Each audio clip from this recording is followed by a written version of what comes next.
Can. All right, welcome. Loud and This is clear.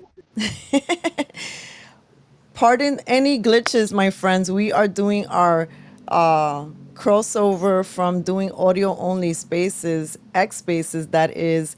And we're pretty tired of the censorship, of the shadow banning. So, welcome to our New York Freedom Fighter Monday Night Roundtable featuring yours truly, Rosangel de Cafecito Break, Kozi of Kozi's Wellness, Mark for NY.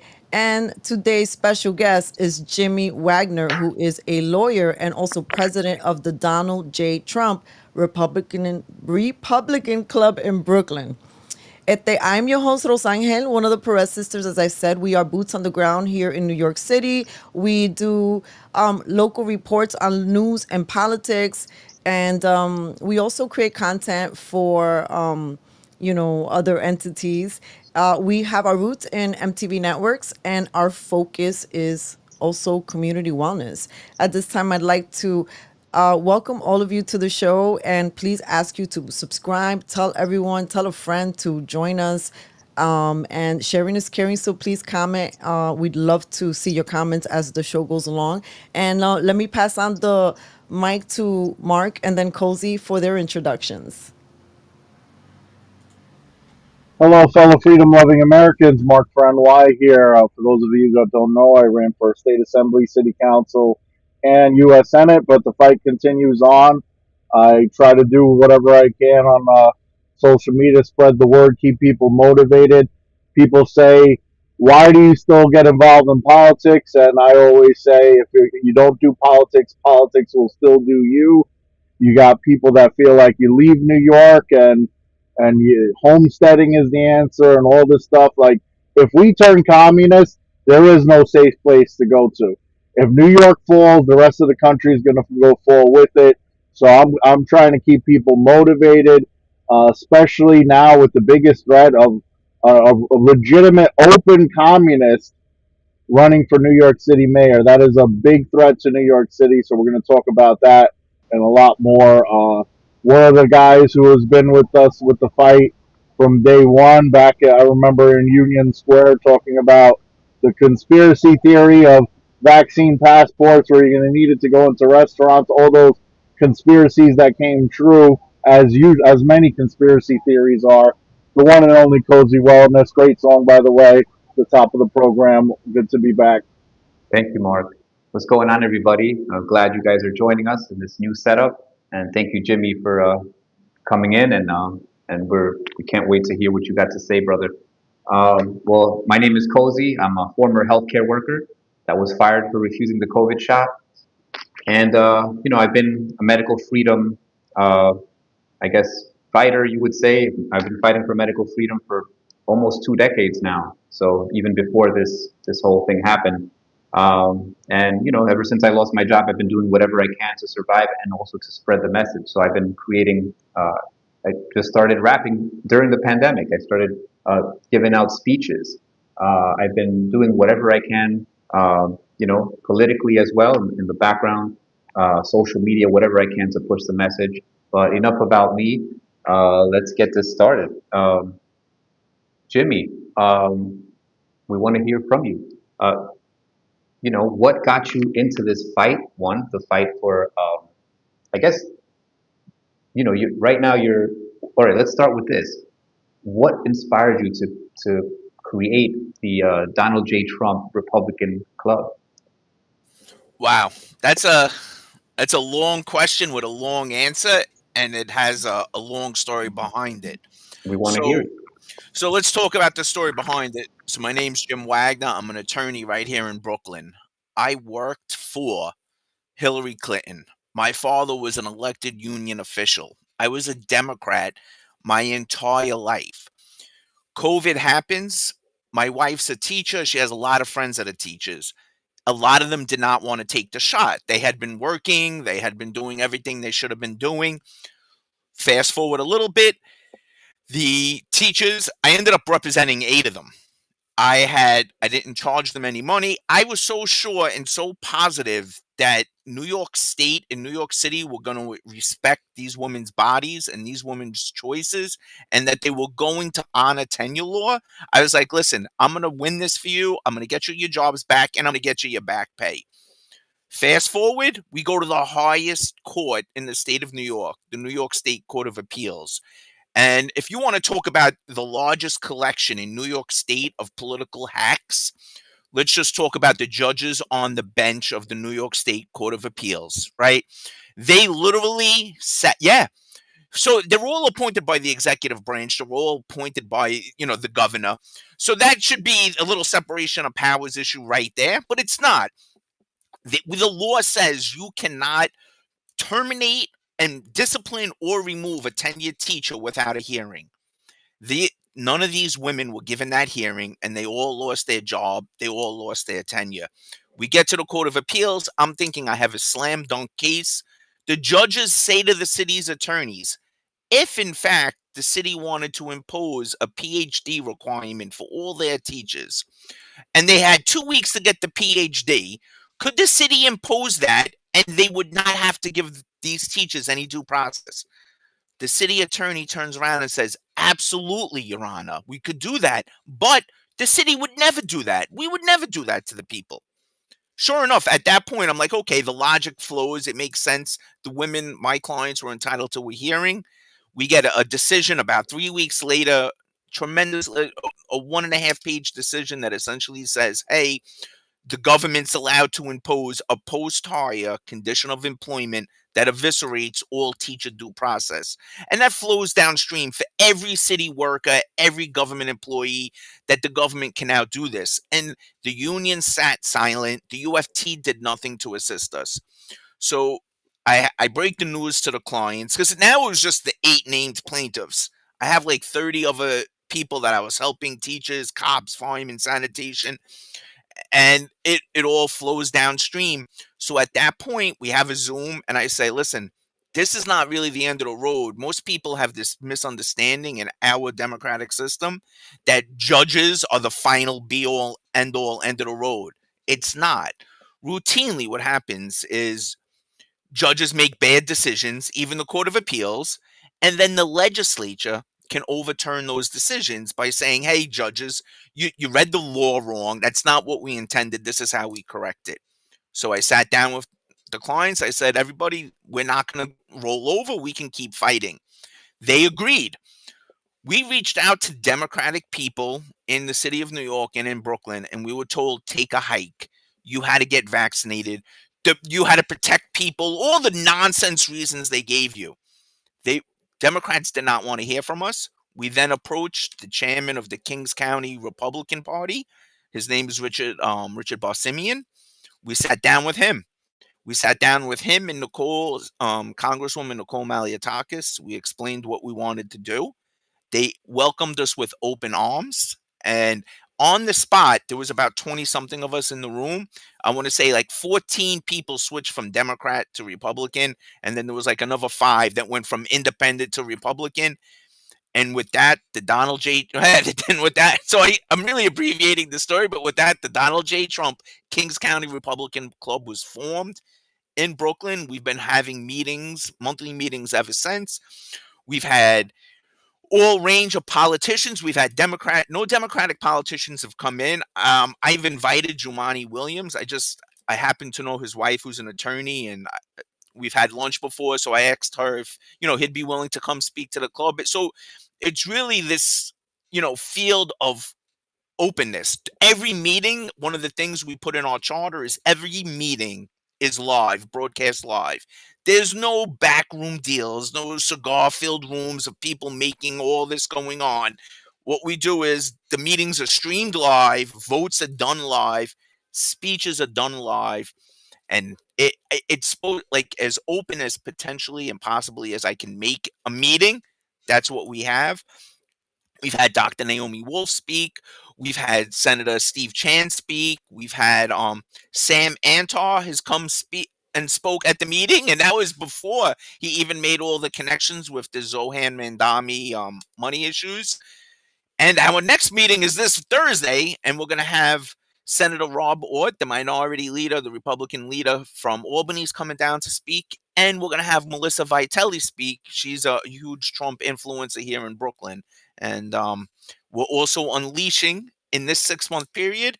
I have developed an app just for the club, for everyone in Brooklyn, where we help people find voters that are traditionally wouldn't be a Republican and wouldn't, not that they would be a Republican, that they're not registered. And we developed this total program where we can figure out every house and every apartment in Brooklyn where there's no registered voter.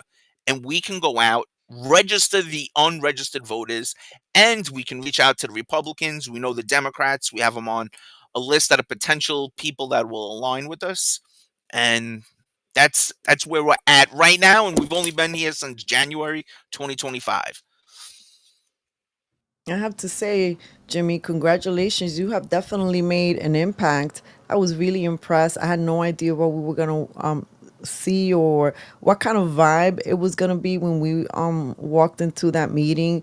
But it really was like, I mean, I think that I remember, I'm paraphrasing Naomi Wolf when she's the guest speaker, I believe, that night. And yet she was there almost in awe of the people that were in that room. Like, she's like, I feel like I'm a fan of you guys. And that is exactly how I felt. Like, she totally said it perfectly. I felt the same way when I walked into the room and I saw, like, my God, there are lions here who've been fighting the fight in all different kind of ways, but really specifically in COVID. And then my other thing, my takeaway is how diverse, like true diversity in that crowd. I mean, even in speeches, because Jason Murillo has a very specific way of communicating, and I love the way he woke us up that night. I'm excited about the candidates that I'm hearing, like Elijah Diaz, like Ramses. Tell us what is exciting you about this momentum. You have obviously built great momentum with the DJT Club. How are you seeing the candidates? No, the moment, first things first, Athena Clark, she has become, like, over the last 5 years, a really good friend. And it's amazing when you say building the candidates, because the biggest conversation we have with everybody is when you listen to people in New York City blaming the current president for any problem in New York City, and it's like, please, I was like, there hasn't been a Republican for a decade. Like, every single issue wrong in the city and state of New York, you can hate Donald Trump as much as you want, right? Look, I get it. There's some things he says can get people riled up, but realistically, every issue in our state, in our city, and in the borough of Brooklyn is all tied directly to the feet of the Democratic machine. The like, they don't want to be your elected politician. They want to be your ruler. They want to go back to 1776. They want you bowing down like they're kings and queens. They don't want to be people. They want to be royalty. And it is this uniparty control in New York State is is just terrible. And, like, when you come back down to diversity, like, when you come to the DJT Club, that it's pure Brooklyn. Everyone there, it's not. There's certain things that everyone from Brooklyn, you all cut from the same cloth. You all have, and it. And that's what that stream is. When you said great warriors, I have a picture. I'm going to tell you, it's probably one of my proudest pictures. I have me on in the middle, John McCary and Tremel Thompson, right? And it's just, that's the type of people that are coming to the meetings, are people that we can all be friends. We can all agree on 85% of things, and we can have that 15% that we disagree on. But that's not how New York City politics is going right now. It's like, if you don't toe the line, you're the enemy. And that's wild. And it's crazy. And like I said, my father he's been gone a while, but he was an elected union official. I worked for the Democratic Party. I worked for Hillary Clinton when she was senator of New York. This is it wasn't an easy transition, but after they did this to these teachers and my clients, and nobody wanted to help us, they made it much easier, and they made it easy for myself, Athena, Brian, Sandra. I mean, the list goes on. They did not care. They didn't want to hear us, and it's now they're gonna hear us. So I've been to pretty much the majority of the Republican clubs. You obviously have the biggest one, the New York Young Republican Club. You have the Brooklyn Young Republican Club, Verrazano Republican Club, Queens, you name it. I've been there. I've spoken in a lot of them. The live video streaming is something very unique. I've never heard of that before with any of these clubs doing that. Obviously, people have recorded my speeches and other people's speeches, but you live stream the whole thing. What made you decide to do that? And also, do you think there's any disadvantages to that with the opposing party knowing some of the strategies that you guys are doing? I'm going to tell you the number one thing about the live stream of the meetings. It's 100% intentional, and keep everything in the light. There's nothing that's going on at these meetings. The debates that should be under the cover of darkness should be. New York City has a long history from Tammany Hall forward to all these backroom deals. I do a lot of FOIL requests. I have FOIL emails between the mayor's office and the UFT attorneys, right? And they're talking about how the deal's happening and Michael isn't happy. So I'm assuming, and it's my speculation, that the Michael they're referring to is Michael Mulgrew. And this is all happening. So there was like the union lawyers working with the mayor's office to impose these conditions, this whole entire vaccine mandate. And Michael wasn't happy. Is that what we're caring about? Like, Michael wasn't happy. I don't I want everything to be in the open, and then it can be discussed. Because if Michael's not happy and the rest of the world doesn't know what Michael's not happy about, this is the result we get. We get good, hardworking people who lose their jobs, good, hardworking people who are denied due process, good, hardworking people of every religion that are just crushed by the government, by the one party machine. Now, strategy wise, you know, I have actually have not considered that. I'm not worried about it. I'm they don't have a strategy. They don't even run candidates. The Democratic Party, their entire fight is done at the primary level. I'm gonna work volunteering for Athena Clark. I haven't seen anything for the Democratic candidate whatsoever out here in District 46. I don't know how Elijah or Lewis are doing, if they've seen anything from their candidates. We were out there last week with a bullhorn in front of the office demanding a debate. Could you imagine $210,000 of taxpayer money for a campaign finance? And they don't even have to debate their opponents, right? Athena's running on a shoestring budget. The other candidate's already gotten $210,000.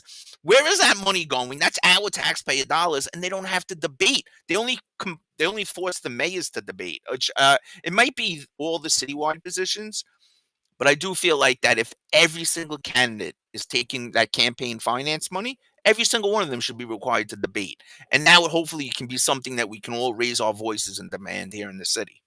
I know there was a Yeah, couple of questions in there, Mark. Hope I answered them. yeah, you definitely did, and I'm 100% in agreement with you. The reason why there's no debates is because the Democratic doesn't have anything to gain by debating, because they know that the majority of the people, as you mentioned before, it's been over a decade since we have had a Republican mayor, but the majority of these neighborhoods have never had a Republican. When I won in 2020, before it was stolen from me 3 weeks later, I was supposed to be the first Republican elected official in Coney Island in almost 100 years. It ended up being Brooke Krasny, who was one of my opponents as a Democrat in the city council election in 2021, and held the seat as a Democrat, and now has it as a Republican. So debatable what you know. How, I mean, I don't want to say anything bad about him. He's a good guy. He's pro police and everything. So he has the seat now, but it's, for the most part, Republicans do not have a say in the city council. We're a super minority. So when people, I know John McCarty talks about it all the time, this guy doesn't get anything done. It's like, you can't get anything done when you're in the minority. It comes to a vote, and you're the minority, and your vote means almost nothing. But getting back to the matching funds, yeah, 210,000. A lot of times they're paying their friends to be their consultant and things of that nature, and that's allowed. And they know it's a layup in a lot of these districts. They're getting these matching funds from taxpayer dollars. They're not debating, and it's a landslide victory for them because unfortunately, a lot of the people in their district are brainwashed and they're going to vote Democrat down the line.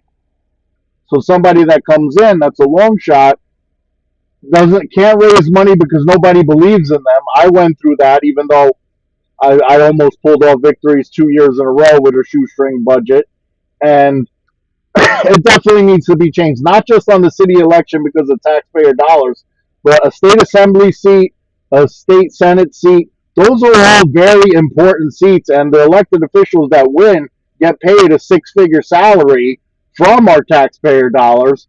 So just on that alone, the people should be aware of what is going on. But the reason why it's not going to happen is because if a Republican debates a Democrat on stage, and I was lucky enough to have one in 2020, and that's archived, the Republican is going to destroy that Democrat because we have facts and logic on their side, and they have BS. They're racist and they're this and they're that. That's all they have. And as once, if somebody sees an intellectual Republican debate the issues and why we're right, it's going to start red pilling all these people watching the debates, and they don't want that. So they'd rather just leave it be. And unfortunately, it's going to be hard to change that.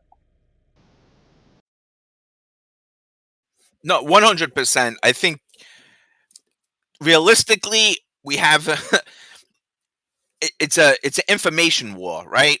Like I said, I was guilty as many other people, and I was in that I you fall into this comfort zone where you're like everything's gonna work out, justice will come be served, right?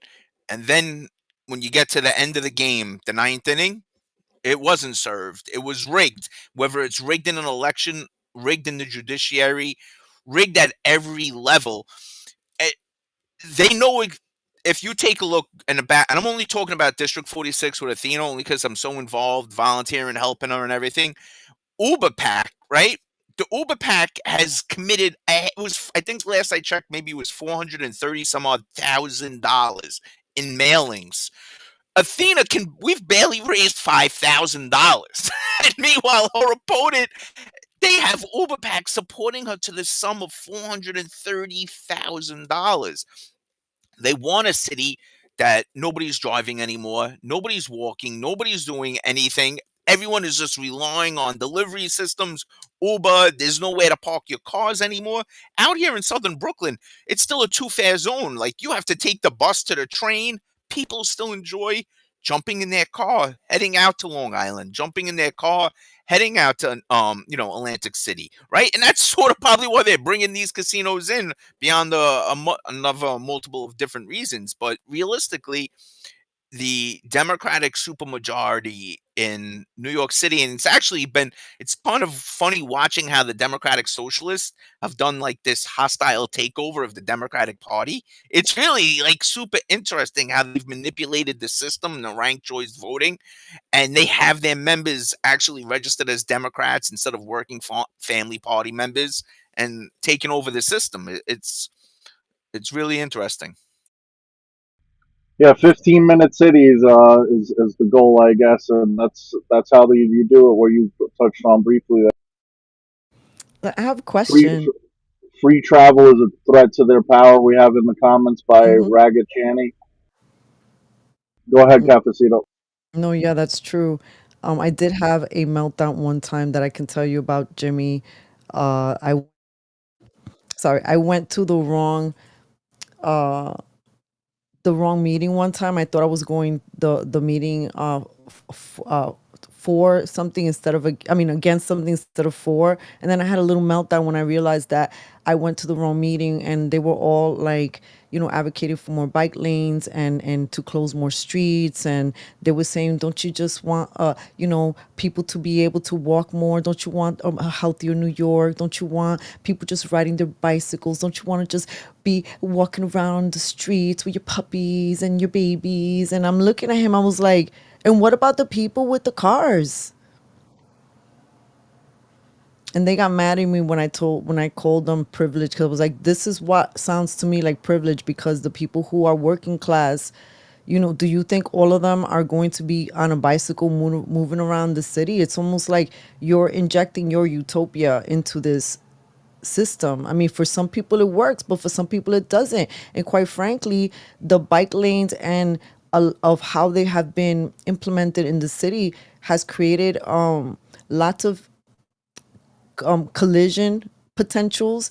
I remember, and I said this in a previous space, that an ER doctor and nurse confirmed to me that most of the bad accidents that were coming in were not from car accidents; they were from bicycles they were getting hit. People were getting hit from bicycles or like e-bikes and stuff like that, and that they were some of the worst. There were worse accidents than when people get hit by a car, for example, and to pale by comparison. But here's my question, Jimmy. Why aren't politicians and is there something that could be instituted? If you have a budget that you are going to be in charge of, why aren't they getting budget 101? In my industry, before I can think about, oh, we want to produce a budget and put it on TV, we need to understand that every single aspect of what you see on TV, from the beginning to the end, opening credits, has a value of sorts. And if you don't have the money for it, then you trade and you start to see that every single thing is valuable. It's a resource. How come politicians are not getting that 101 training, and shouldn't it be implemented somehow? That's an excellent question. I'll tell you why. Because we'll go again localized New York City Council. We're being governed by a bunch of millionaires who never spent a day working in their life. Your mayor, Zandami, the mayor candidate, he's never worked a day in his life. Lincoln Wrestler, never worked a day in his life. There's another one, Gallagher, right? Chidi Osei. These are millionaires. Let's be very clear. I was born and raised in Brooklyn, New York, in Garrison Beach. You can go down to Garrison Beach. It's one of the neighborhoods still in Brooklyn where a kid will shoot someone for a Mountain Dew. These are like working class people. When we talk about the millionaires, they don't have any idea of what it's like to run a business, what it's like to earn money, and what it is like to budget. So when I listen to this candidate talk about he is going to raise minimum wage to $30 an hour. So I run a small business. I have 4 employees. If in fact, look, all my staff is great, but they all have an economic value that they bring to the table. If in fact they gets raised to $30 an hour, I'm probably going to have to cut at least one, if not two, full-time employees that are going to be out of work. How is that economically viable for anybody?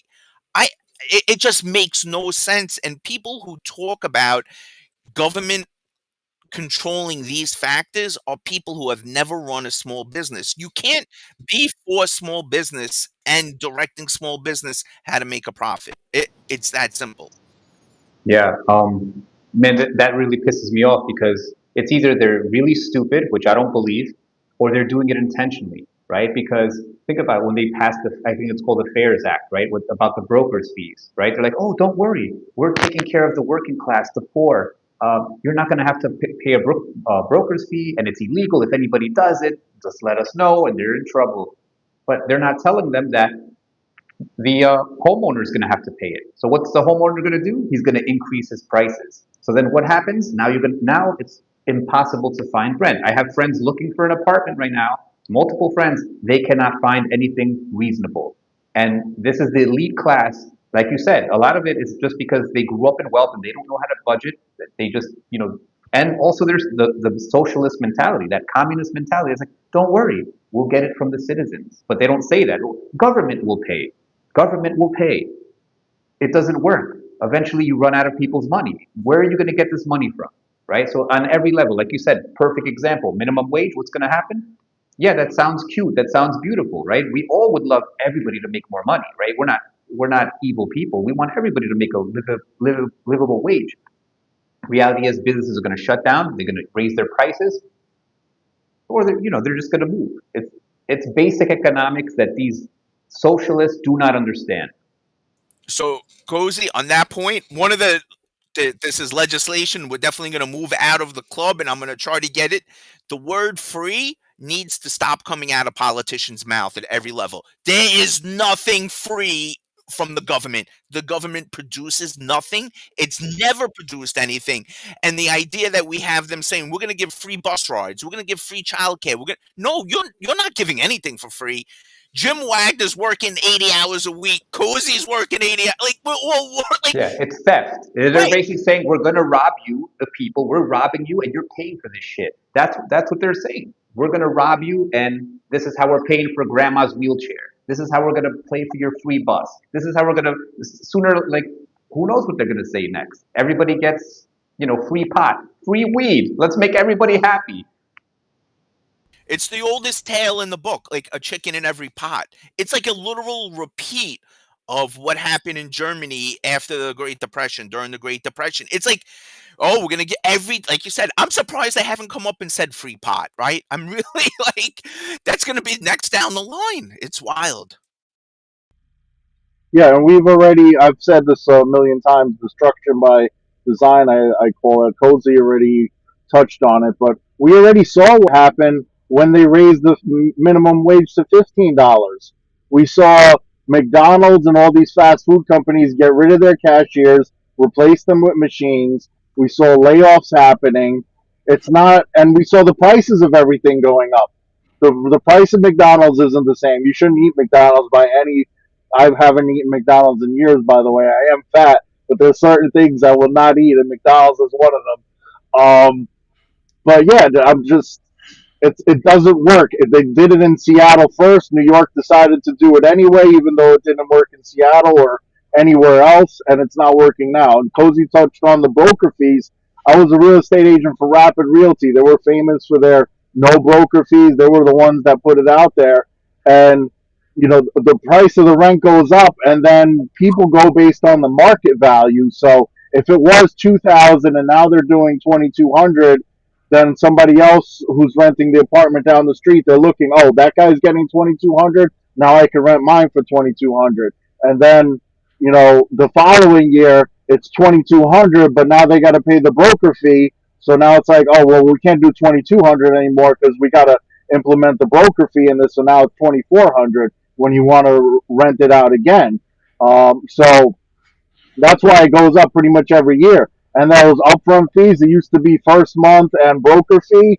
Now it's first month, last month, since there's no broker fee, because they want that money up front because they got to pay the broker a fee.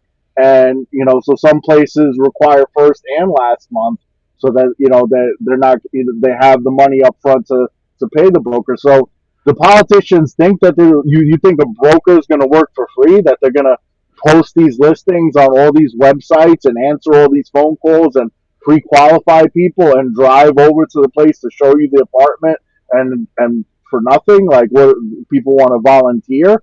No, the reason why you found out about the listing is because somebody put in the work and the money to advertise it everywhere. So people just don't understand the way things work, and they just feel like they have these idiotic solutions that don't actually solve the problem. The minimum wage or anything that these Democrats do, it's just ridiculous. They just constantly make things worse. But John McCarter is joining us. Welcome, John. What's up, guys? Pleasure to be here. I like the new format. Honored to be here. Listening to you guys in the background, I agree with everything you guys are saying. It's a disaster. That's why Jimmy's club, Donald J. Trump, Kings County Republican Club. It really is.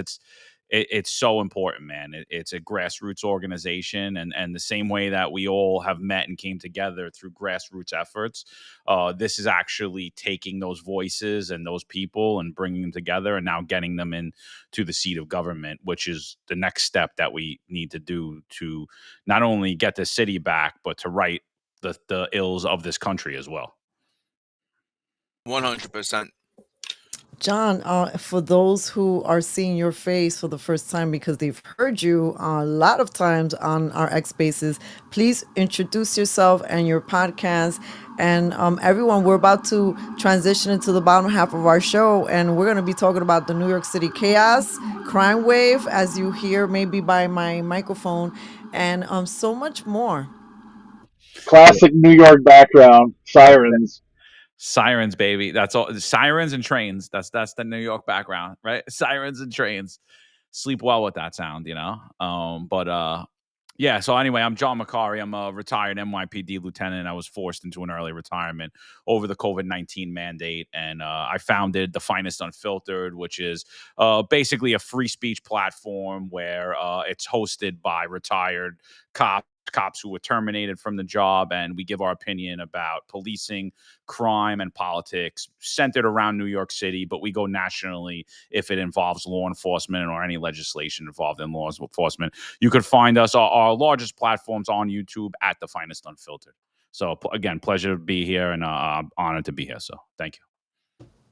Also, thank you. So now that we are here, the five of us, New York City crime. Okay, so hot topic number one, what are your reactions to our favorite governor endorsing Zoran Mamdani? Who would like to respond? Jimmy. So, look, Kathy Hochul is not a Democrat or a Republican. She's a monster. She's a politician. She cares nothing about anybody but Kathy Hochul. And she's hedging her bet for 2026. She wants that Democratic Socialist endorsement. She again is hedging the bet that she wins the primary. She's going to be the governor again. That's what she's betting on. And she's just she's self-preservation 100%. Let's all not forget she ran on Cuomo's ticket, right?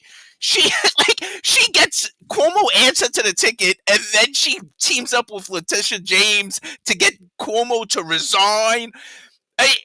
These are monsters. These are bad people, and it doesn't surprise me at all. I'm surprised that Hakeem Jeffries and Chuck Schumer have held out so long. Expect their endorsements to come any week now. Yeah, the meaningless endorsements, like one evil tyrant endorsing another one. So it meant absolutely nothing. I don't see how. Yeah, it's exactly what you said. She's trying to be in the favor of the brainwashed Democrats in New York City that she voted for their fairy tale hero that's going to do all these stupid policies, these communist fairy tale policies that all these people who are educated that don't understand basic economics. So it's one idiot endorsing one piece of trash endorsing another. So I just want to say, what do you guys think is going to happen now? Because we pretty much know that Eric Adams is going to drop out, right? Because he basically made a statement saying that he's going to look at the polls, and if he's, depending on how he's doing. So basically, I think he's out, right? So it's going to be now, this is going to get interesting, right? We have Cuomo, we have Mamdani, which is leading the way, and we have now Sliwa. So it's a three-way race. How do you think that's going to play out, or what are the chances of Sliwa actually winning this? I think he has a chance, but I want to hear what you guys have to say, both Jimmy and John. Yeah. So one, just I'm not shocked by Hochul endorsing Mamdani at all. I mean, he's a Democratic primary winner. She was being threatened with a primary, meaning they were going to come for her seat. So, like Jimmy said, I totally agree. It's self-preservation. I'm not shocked at all by that. And again, the people that are reacting to it, the conservatives and the Republicans, that's who I'm shocked by, because you feel like you feel like what the governor should have endorsed Andrew Cuomo or Eric Adams, and they're so much better than Zohran Mamdani. If you really want change in the city, you would have been pushing Kathy Hochul to endorse Curtis Sliwa, in my opinion. So that's who really has shocked me, is the Republicans and the conservatives not really getting behind Curtis Sliwa like they should. They're so concerned with what Kathy Hochul, who is a complete tyrant, has done. And just to answer your question, Kozi, do I think Eric Adams dropping out affects the race? I think it definitely affects the race, but again, I truly believe the only candidate that could beat Zohran Mamdani is Curtis Sliwa, and that is because of the polling data and the numbers, and because Curtis Sliwa has a strong base. If he's able to solidify his base, bring back in those weak conservatives, weak Republicans who are flouting and going over to these same tyrants in 2020 that we were all united against.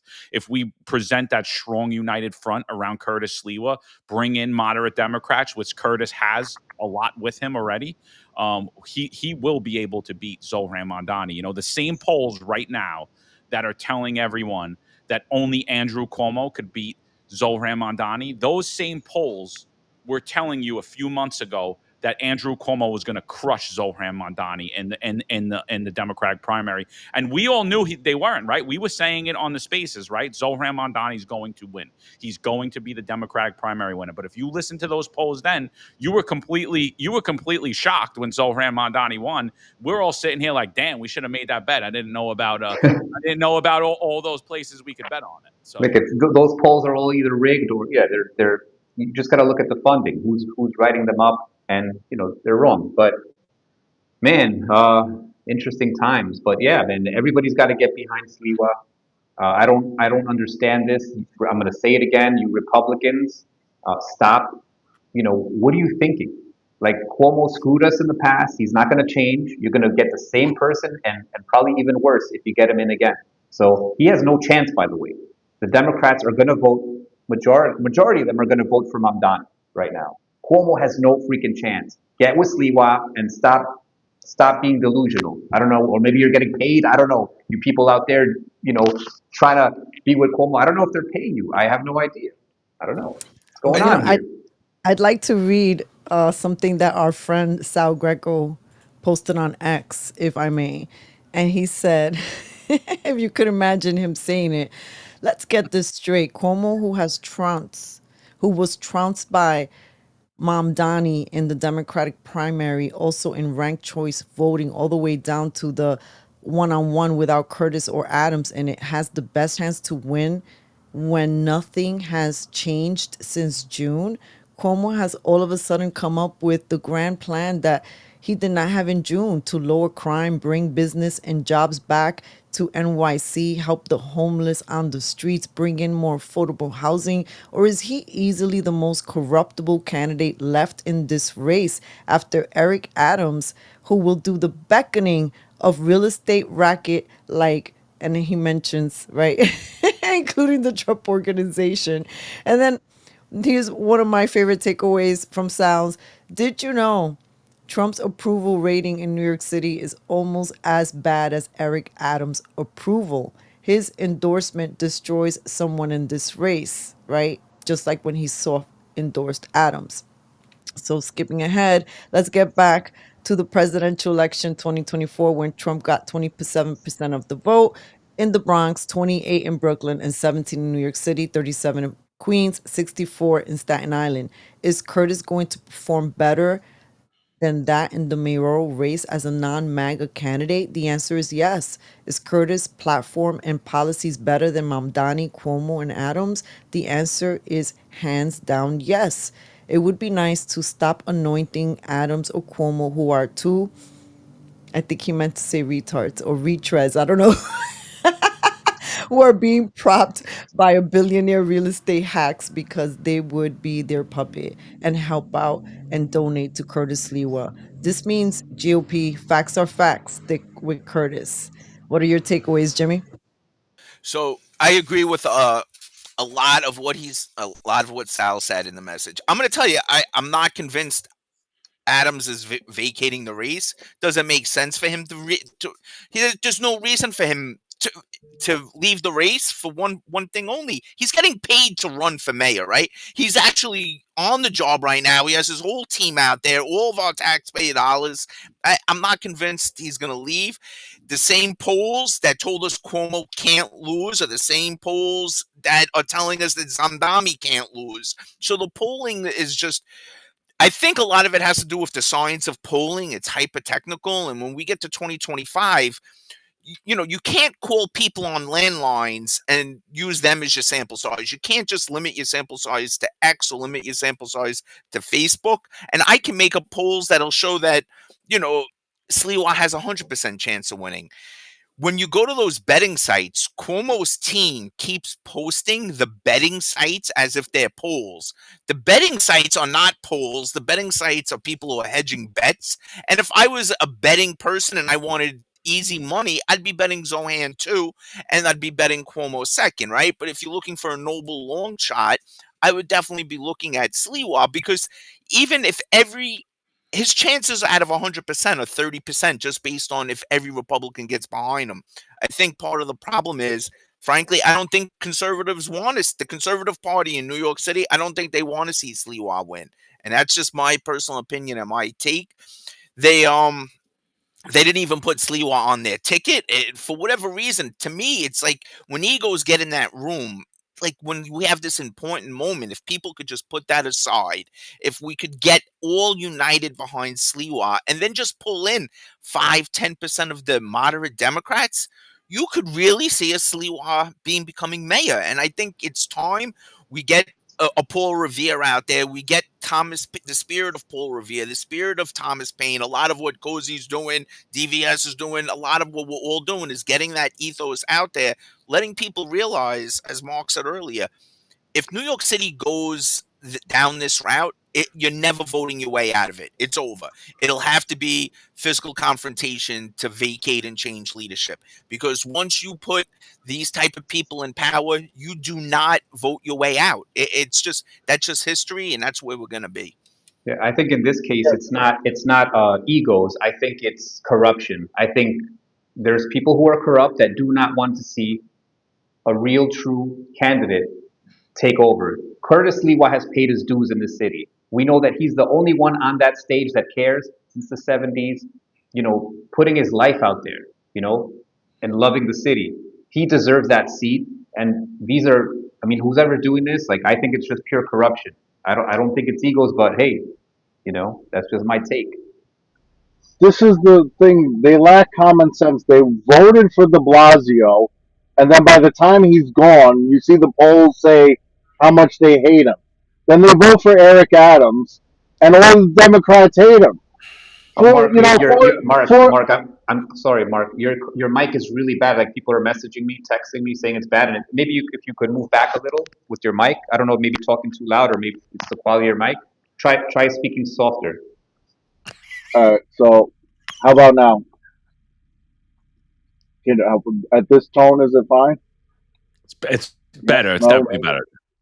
Yeah, I get a little bit passionate about these stupid Democrats. So don't get too excited.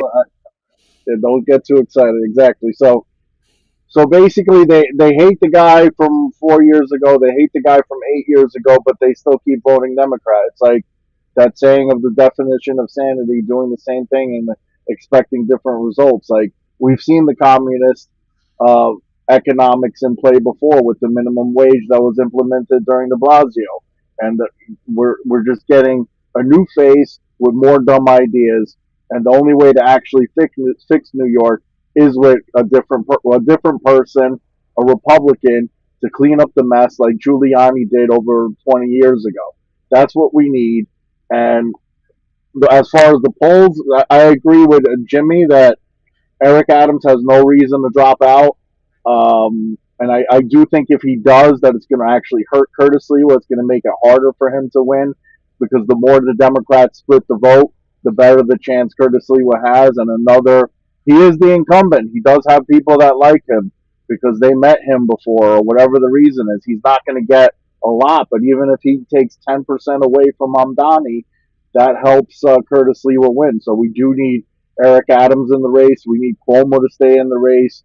We need that that I've said the numbers before. I'll say it again. Curtis Lewa got 28% 4 years ago. I think he'll get about 35%. But even with that 28% number, that leaves 72%. You divide that three ways, that's 24% each. Obviously, they're not going to split it evenly, but even if he takes 10 and Cuomo takes 20 and Curtis gets 35, it's a very winnable race that these odds makers are not realizing.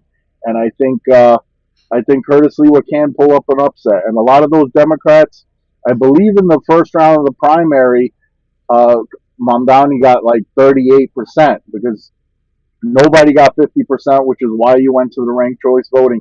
So that means 72%, 62%, excuse me, of Democrats don't want a communist, which means some of them are going to vote for Cuomo that were brainwashed during COVID when he was on TV every day. Some of them are going to vote for Adams because they met him in person. And some of them are going to vote Republican. There's a lot of Democrats that are registered Democrats that just didn't take the time to file to change to the Republican Party, but they have been voting Republican. And I think 35% is the target of what I see Curtis Lewa getting, and 35% could technically win.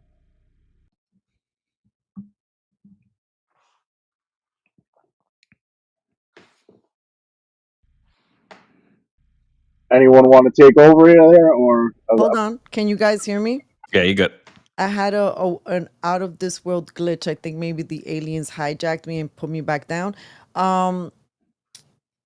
So now that we're like at the bottom, like wrapping out of the show, how can we not speak about the horrific event of last week? It wasn't an event, it was a traumatizing moment in history, the assassination of Charlie Kirk.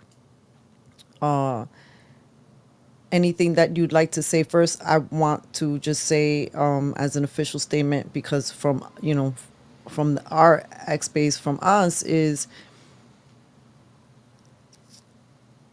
for us who are advocates of freedom, and we've been to some of his events. It was definitely disheartening to see that someone who advocates, who's a father who advocates for families and people getting ahead and living the American dream and free speech and open debate and reason, which are the foundation of Cafecito Break, all of it. This is what we practice, trying to walk with integrity, being mindful of that we are living in this world with not just one mindset, but all.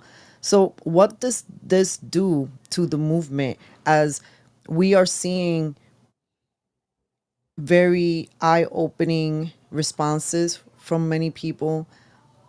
Some people in the movement have whispered to me, the people who are out there, are content creators who are out there in activists, there's a trepidation in some of them, while others have been reignited, like, no one is going to take my freedom of speech away. I'm going to be more reinvigorated to express myself, but to do so not in a way, because here's my question to you, Jimmy, like, the temperatures are up.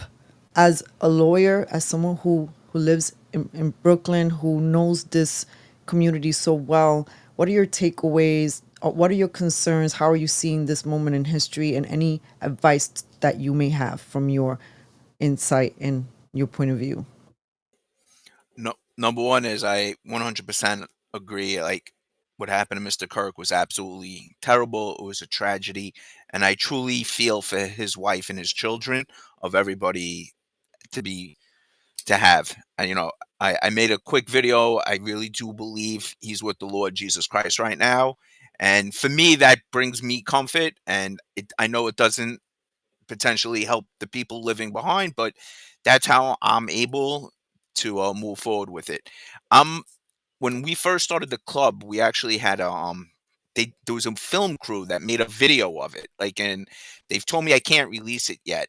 But as part of that whole filming, one of the things the reporter had asked me was, "What about, you're in Brooklyn? You're in this deep blue area. What about violence? What about this and that?" And I just flat out said, I said, if we're in an age where I have to be worried about violence for speaking my mind, our country is much far gone than anyone ever anticipated. I truly pray to the Lord that what happened to Mr. Kirk was truly a sick assassination individual. I hope I'm not being naive, that there are cults and groups of people that are going to come do this type of violence. It's terrible, and I don't welcome it. But however, look, there's been violence all throughout human history since Cain did Abel, and maybe we're looking at the spirit of Cain and Abel fighting again. Um, we'll see what happens. I don't wish that on my worst enemy, especially a young 31 years old. He was so young. It's terrible. However, I would pray that here in Brooklyn we don't have that problem, and if we do, we'll take it head on, and it'll be what it is. I want to hear what John has to say about this as well. But before I pass it on to you, brother, just want to say that I'm more like it's total tragedy. But the thing that upset me the most was seeing the commentary uh, all over. People like the left just disregard for his life. The things that they would say was so horrific and so inhumane. People that I know, people that are close to me, smirking, laughing, thinking that it's like he deserved it, is very heartbreaking. These are people that I've known for a long time.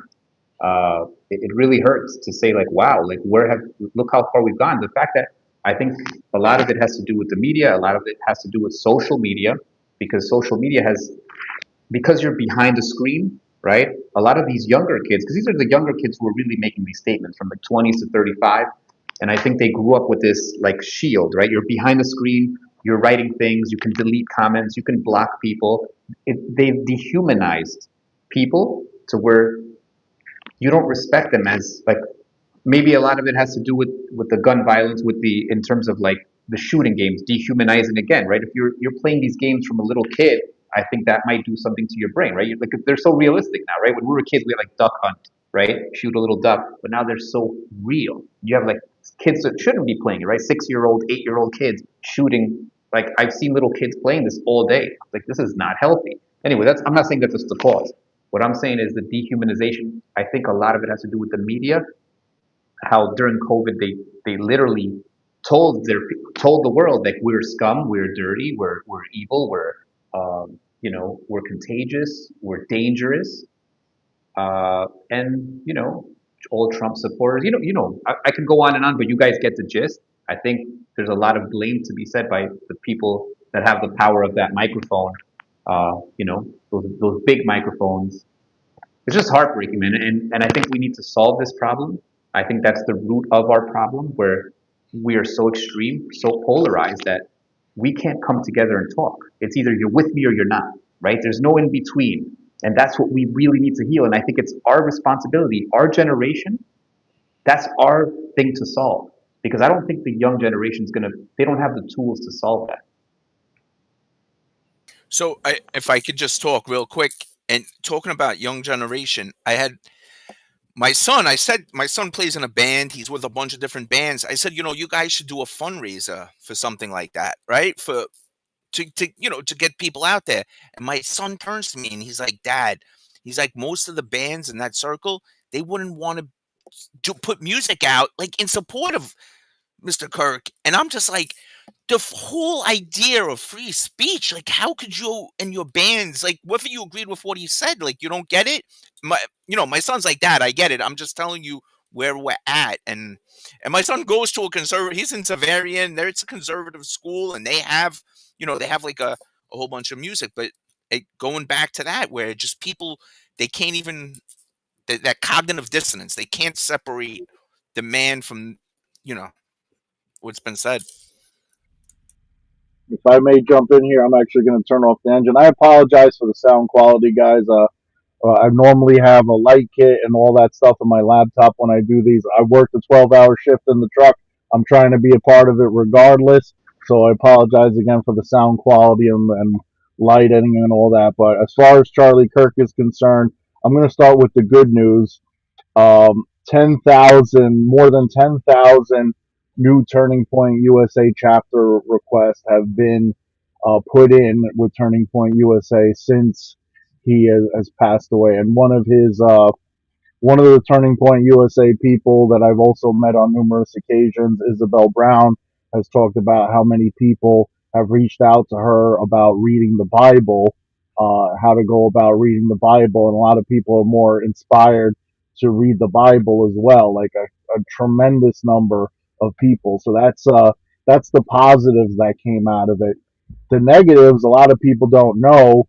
Um, some of the negatives that a couple hours after he was assassinated, the Senate voted on releasing the Epstein files. They voted no, 51 to 49. And two of the Republicans were Rand Paul and Josh Hawley. And Rand Paul is somebody that I would have never expected to see his name on there. And that goes to show that assassination is kind of a warning to all the senators. Make sure you do what we say. We could get to any of you. And it makes me question Trump with that whole Democrat hoax thing. Maybe they threatened him and said, hey, maybe it's hard to get to you, but the Secret Service protection isn't as good on your granddaughter. So just go and throw a little BS thing that it was a Democrat hoax. Your idiot followers will believe you, or something along those lines. So it's pretty scary that whoever might have really been behind this, and I hate to get into the conspiracy theory aspect of it, and what actually the effect that it had. There were other things that happened within the same time frame on different votes that happened as far as involving Israel. I'm not going to get into all those things. You can see it on my social media on Instagram. I did a post about Charlie and how I was fortunate enough to meet him and how he helped me get my following, or at least 1,000 followers from sharing my stories back in 2020 and 2021 when I was running for office. So he's a great guy, and the thing that bothers me the most is similar to what Kozi said about these people and what they're saying about him. They're calling him racist, and you know what? They get misinformation. They think that this guy was a Nazi, so that's why they're saying it. It's like if we saw in the news that Hitler died and we lived in World War II, we would be happy to hear that. When we hear Osama bin Laden died, people are happy to hear it. And that's the way these people who are brainwashed by the fake news think. So these are good people who think that an evil man died. And the misinformation that's out there, you could create a tweet that's not real and then put Charlie Kirk said this, but he never actually said it. But they think he said it. They think he's a racist. And then, it's important to post the actual videos of when he's speaking to a black person and debating them that no, our DNA is not different. That's been proven. National Geographic cover page. It's been proven. The DNA, the only difference is the melanin. Our DNA cannot be distinguished any different between a white person and a black person. We are the same. And that's the message of unity that he was trying to project during his speeches. He preached about God and he preached about love. The Stephen King put out there that Charlie Kirk wanted to stone LGBT or something along those lines.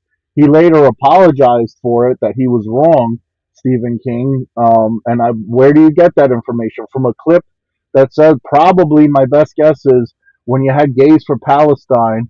I remember Charlie Kirk saying, do you know that in Palestine they stone gays and transsexuals and throw them off roofs or something like along those lines?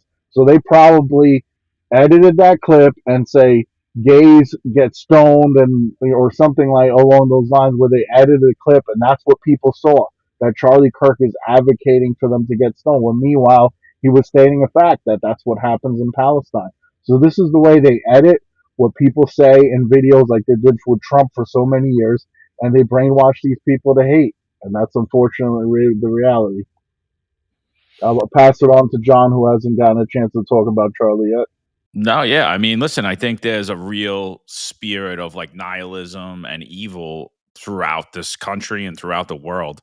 I most recently, and by the way, I agreed with 99.9% of what Charlie had to say. When he got involved in the mayoral election recently and started giving his opinions, I started going at him online.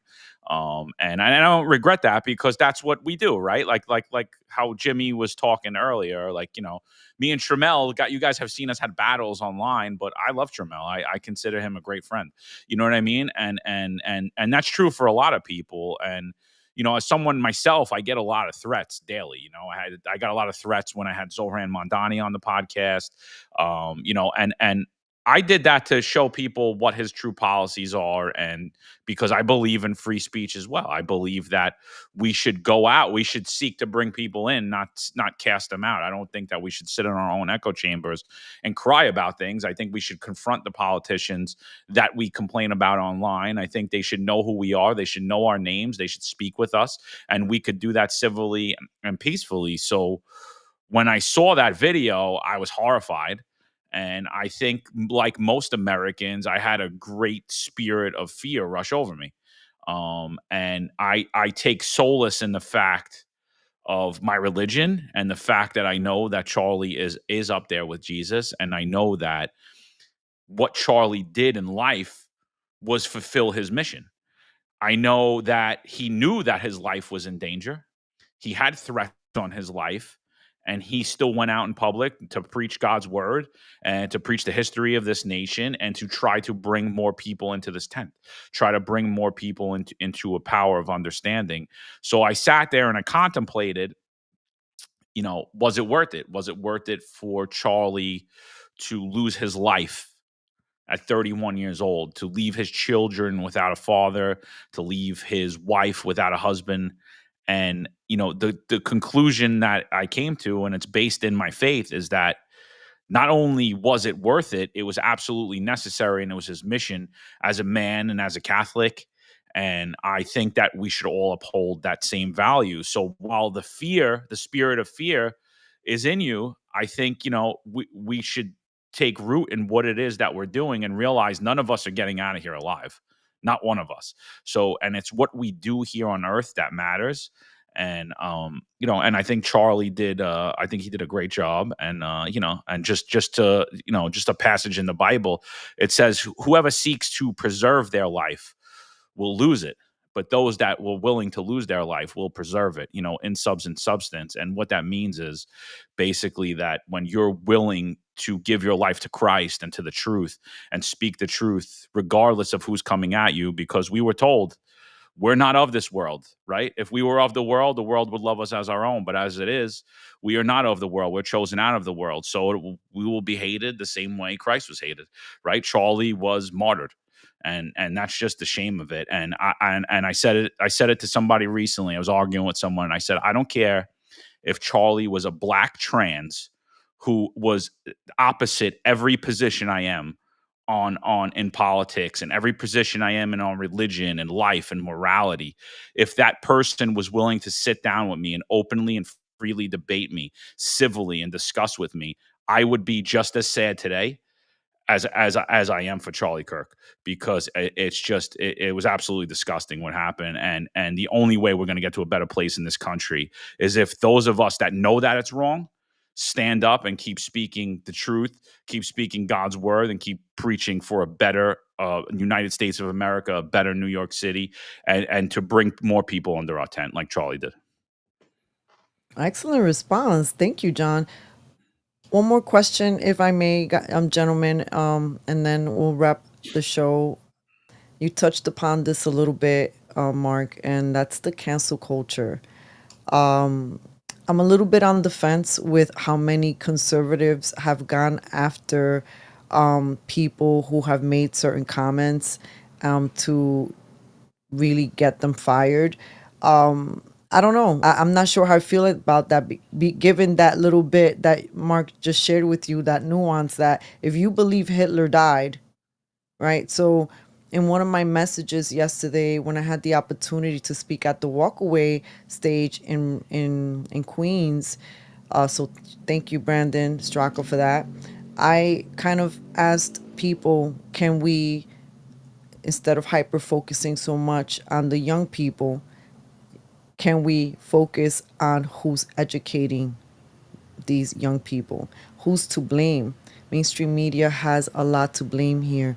The educational institutions, the activism, all the ways money is funneled in, right? All these Antifa-like groups. There's just venom. When you have a Democratic Party, as Jimmy has indicated earlier, they do not speak to the other side that doesn't that have questions. Anybody who's not within their little in group, that's it.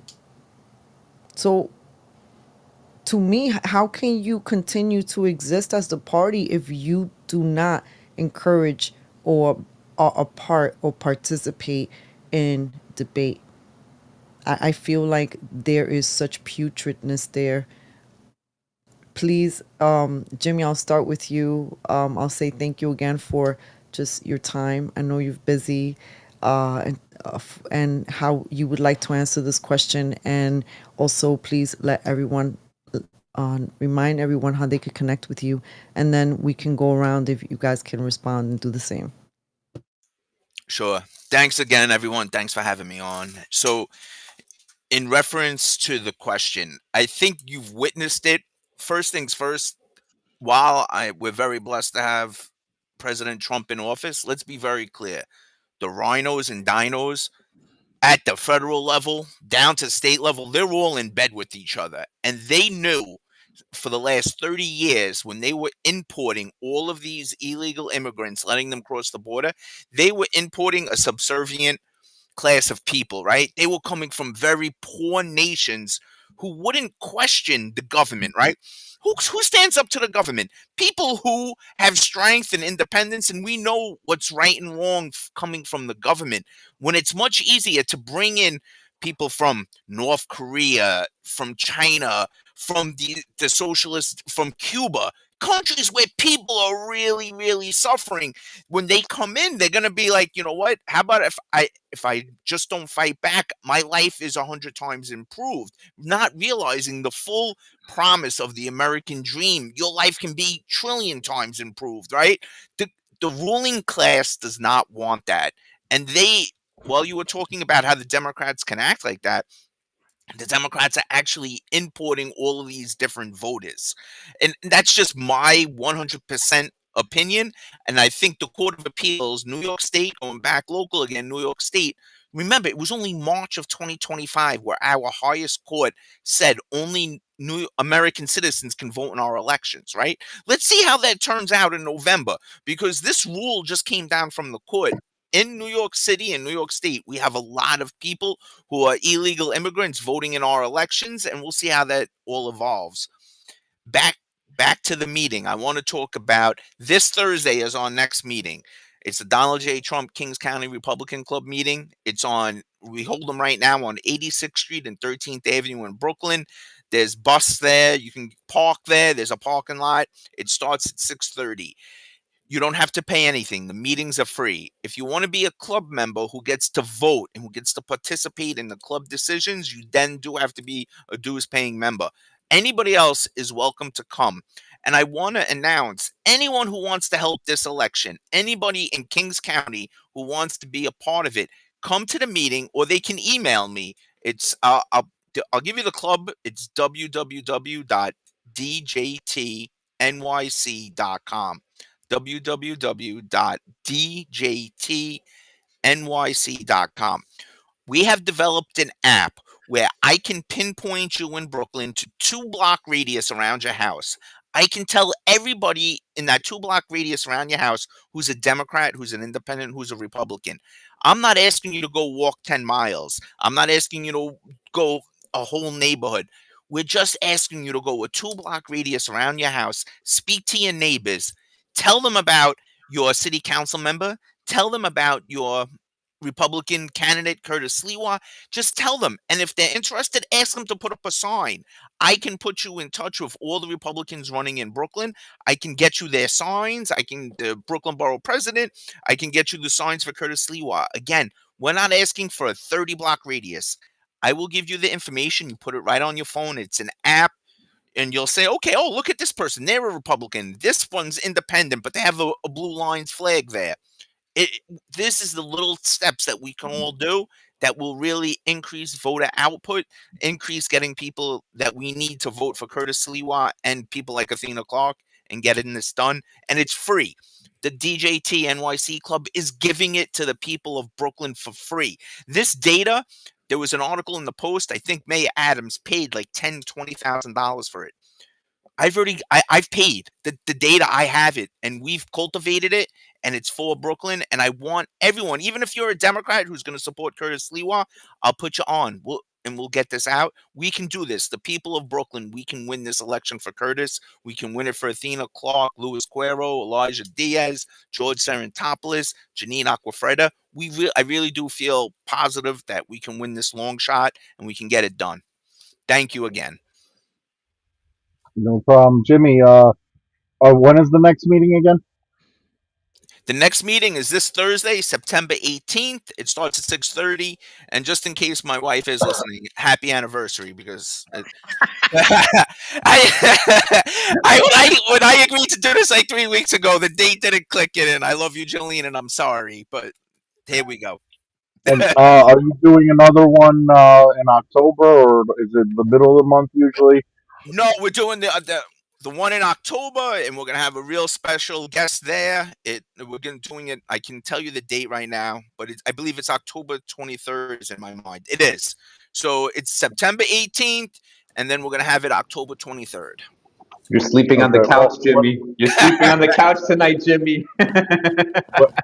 When I'm in town in New York, I'm fighting in Atlantic City the 4th and the 5th. But when I'm in town in New York before and after, we'll see if we can get together, and I could share some of my low budget marketing strategies with you and the team, Athena, to try to help push for a victory when I'm in town. But back to Cafecito's question, I don't like the doxing on either side. There's certain instances like where you have the Office Depot that refused to print the mural. I don't know if you guys saw that. That person should be fired. And there's certain instances, but just a tweet or something along those lines, I think it's a very slippery slope, because 4 years from now we might not have a Republican president, and maybe I was doxxed at my financial services job when I was running for city council, and I still had an election to win, and I wasn't sure what I was going to do for a living, and I ended up having to go back to trucking. I made $10,000 my first week back in financial services, and then got fired by somebody with pronouns in their bio, and now I got to drive a truck. So somebody who was doxxed before, that's not exactly something that I'm a fan of in either side. I think your political view should be protected. There's certain instances where if you hold a certain position within the company, you should know to just stay quiet. Like, I mean, if I was an elected official and Bill de Blasio, who I hate more than probably any other politician in history, because he is the one who is solely responsible for the state of New York right now. He is the one who destroyed New York City. If he got assassinated and I was asked a question by a reporter or something, I would say it's tragic when anyone dies, but other than that, I have no comment. Meanwhile, I'm not shedding a tear for the guy. I hate the guy. I despise him. But I'm not going to say anything stupid, because there's nothing. It's not right. If you don't have something nice to say, don't say anything at all. That's the case, especially when it comes to the death of somebody, because there are, someone like Charlie Kirk, who's a father of two young kids and a wife, a family man. You don't go and say all these evil, untrue things about him. So I'm not for the doxing. And back to something else Jimmy said, the elections are, you do have people voting who are not supposed to be voting and all that stuff, but that's a story for another time. But to answer the question, I'm not for the doxing. All these people being fired for their tweets and stuff, it's stupid, but they shouldn't be fired. I don't think, most of them at least. Yeah, I got a little different take about it. One, I don't consider it doxing at all. I believe we all have free speech and we all need to be held accountable for our words. So I personally, a man that has digitally online stalked me for 3 years, calling me a racist on every tweet, who is Eric Adams' right-hand man, he put out this whole statement basically saying that it was karma that Charlie Kirk got him killed. So I shared it. I didn't share it because I wished harm on him or I wished him out of his career, as even though for 3 years this man's made fun of me for being forced out of mine. I still, in my heart, I was like, I didn't do it from a place of like, oh, I'm gonna get back at him now, this is my chance to get him.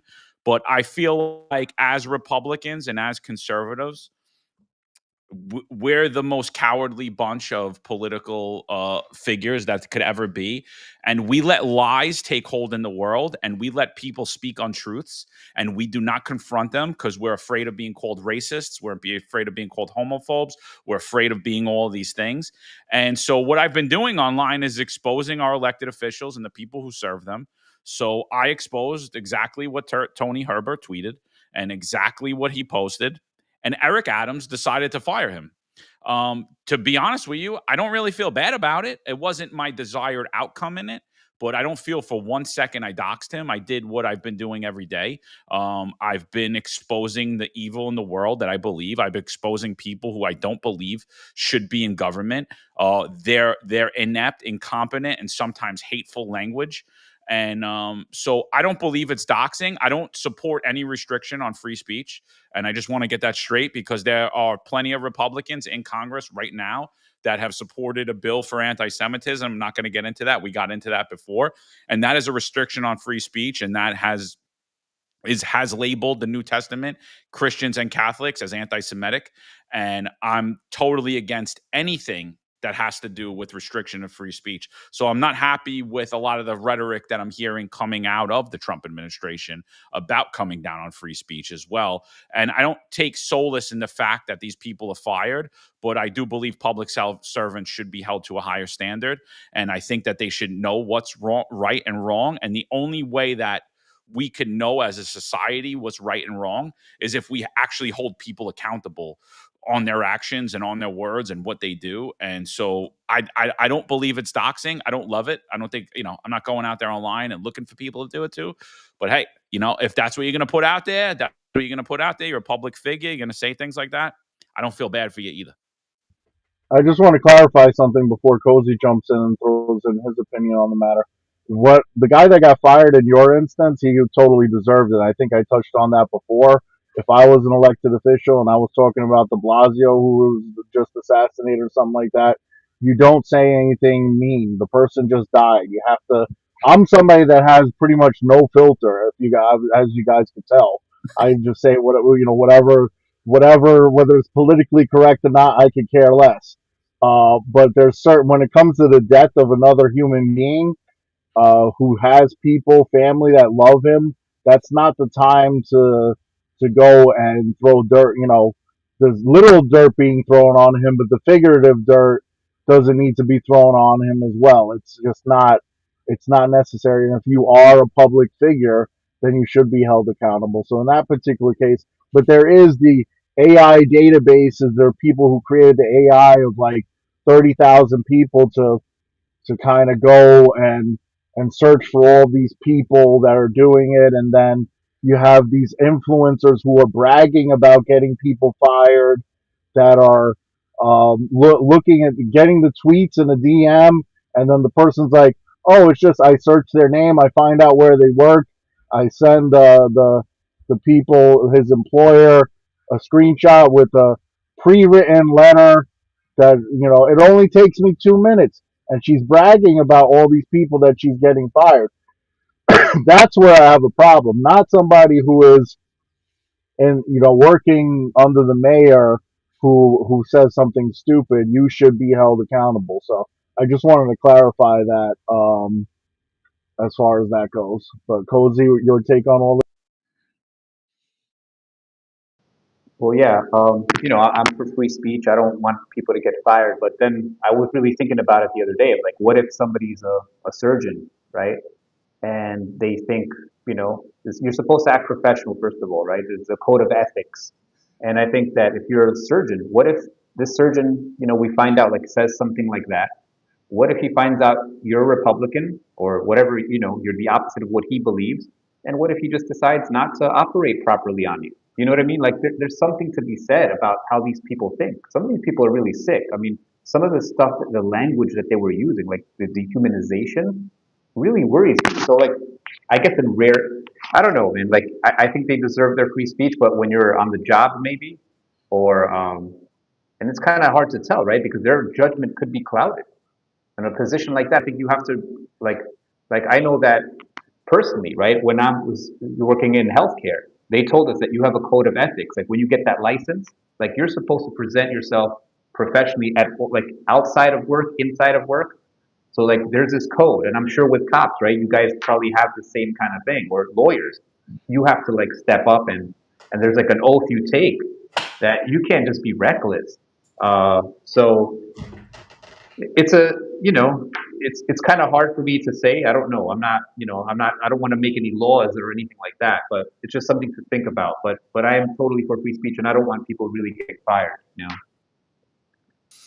Just one thing. I think we got to understand there's difference between private industry and public and people who work for the government, right?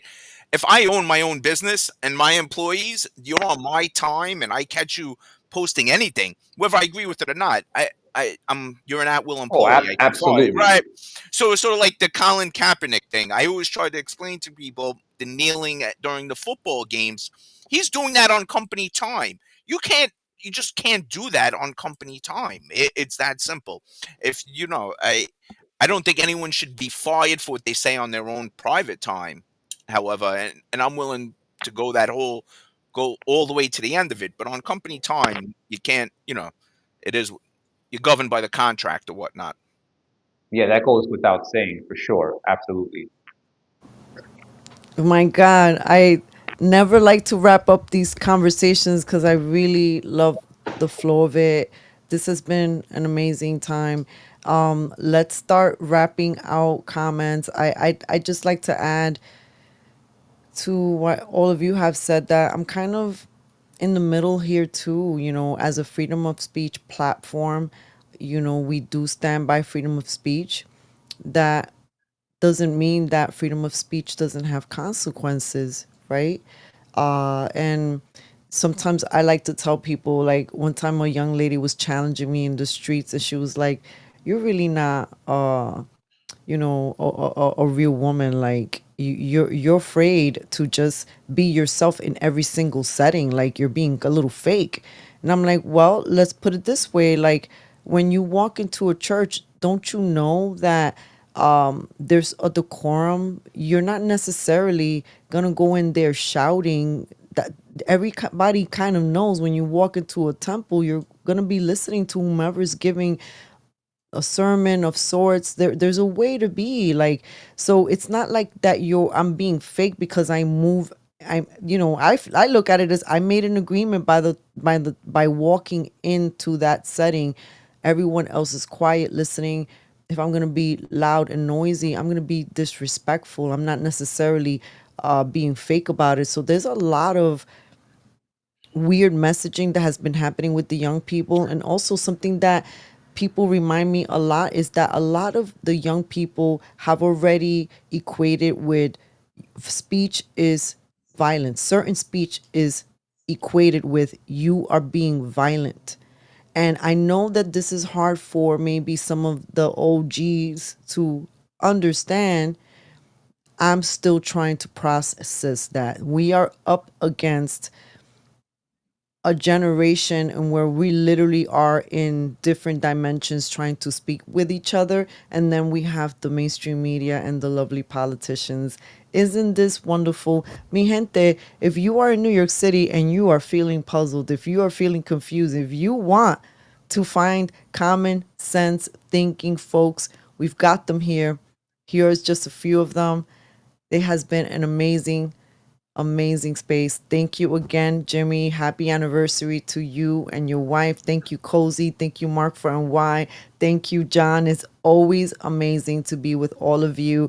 As we wind down, I just want to remind you guys, please take a moment to follow each and every one of our accounts. I'm going to bring up there we go. Follow the hosts. I'm at Cafecito Break. Primarily post on X. And if you're going to find us on Instagram, it's 10.0. They have taken us down 10 times. And yes, and then Kozi at Kozi's Wellness, pretty much right on X and on YouTube, or everything, right? Substack and Instagram. And Mark is Mark 4NY, number 4 for NY. On the same thing, X, Instagram. Anywhere else, Mark? Facebook, Truth, Getter, pretty much everything is all Mark for NY. So I have I'm not active on YouTube, or I created a Mark for NY a long time ago. It has my old campaign videos, but Mark for NY mostly on Instagram. All right. If no one has anything else to say, muchas bendiciones to each and every one of you. I do have one other thing to say. Just you said before, if you're looking for a place aside from following us, it's important to join these clubs, because a lot of people in New York are feel like, oh, there's Republicans in New York are so rare. There's a lot more of us than you think. So joining or coming to a meeting, at least the Donald J. Trump Club in Brooklyn, it's definitely worth coming and hanging out in person with like-minded people. It's definitely something that you should consider. And I thank you, Jimmy, for joining us and for putting in the effort to start the club and keep things going. Hopefully, I'll be able to attend the meeting and maybe speak at one day. Absolutely. And thanks again, everybody. Thank you. Thank you, guys. Have a good night. This has been the New York Freedom Fighters Roundtable XSpace. See you next Monday, 8 p.m. Eastern Time, where our guest is Elijah Diaz, who is also running in this election cycle, and we'll get to learn more about him. All right, mi gente. Love you guys. Thank you guys Many for doing what you blessings. do. Thank you. God bless you all. All right. We're going to take you out with a little tiny video. Thank you again. And here we go. I'm here to tell you that there are gatekeepers here in New York City. The gatekeepers are in not only in some of corporate media, but they're also in nonprofits, and they're also in our education system. And that a lot of times, a word of caution when we speak, we demonize the young people, but we're not demonizing the idiots that are injecting this poison into them.